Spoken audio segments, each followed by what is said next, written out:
Moving on, next question. What was the timing of the plagues over the Egyptians? I.e., were they one day after another, or was there more space in between? In reading about the severity of them and comparing them to modern day disasters, it would seem that these would have devastated the land. How long did it take Egypt to recover from these plagues? And he says, thank you, appreciate the show. So yeah, that's the question. Okay.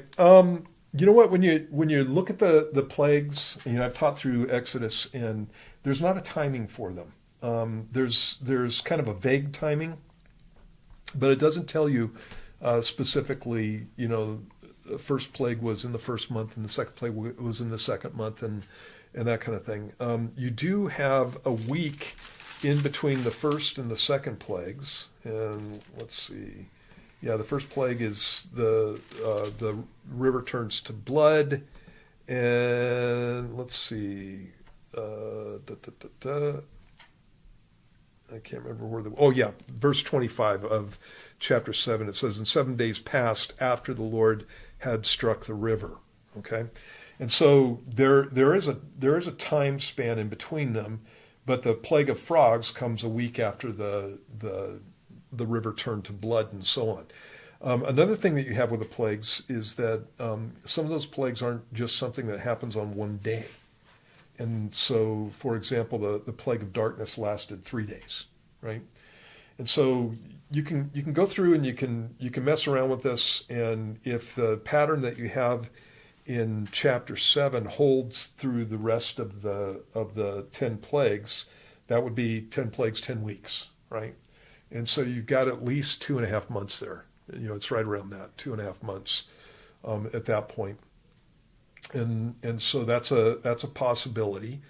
If you add some of the timing that would have need to be included with the plague itself, you can get a few more days. And so some people have said that it was anywhere from 2 to 3 months. The Jews believed that it was a whole year. That's in the Mishnah. That it took place over 12 months. The problem with that view is that the Bible's clear that Moses, when he went to Egypt and appeared before the Pharaoh, he was 80 years old. And so that's in chapter 7, verse 7. And when you get to the book of Deuteronomy, when Moses dies, he's 120 years old. And we know that he spent 40 years in the wilderness. Okay? And so that means that the whole series of plagues had to be less than a year for that chronology to work out. And so somewhere less than a year, and obviously if you took them as a week apart, then you've got anywhere from about 2.5 months to 5 to 6 months, something along those lines. But we don't know specifically. But yeah, these are pretty devastating. That's the whole point. You don't want too much time in between them because they can be considered to be natural events at that point, and people need to be reeling from each one of the plagues. So I kind of default towards 3 to 4 to 5 months, somewhere in there. Yeah. So.